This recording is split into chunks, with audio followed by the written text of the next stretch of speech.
तर शेतकरी बंधूंनो, भातकुली तालुक्यातील मलकापूर गावात आपण आहोत आणि सुमित भाऊ गुलाने यांचं हे संपूर्ण 8 एकरचं विजेता कापूस वाणाचं क्षेत्र आहे आणि पहिली वेचणी इथं सुरू झालेली आहे आता. बरोबर आहे मावशी?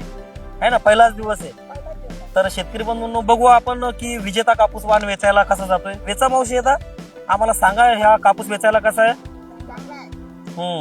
पाठीमाग राहतो का काही शिल्लक? अलगत निघून येतोय.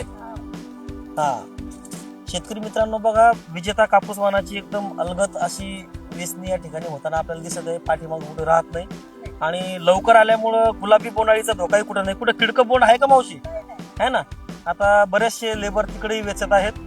तर त्यांचंही सांगणं आहे की विजेता कापूस वेचायला एकदम सोपा आहे आणि याचं वजनही निश्चितच 5.5 ग्रॅम पर्यंत सरासरी बोंडाचं वजन येतं.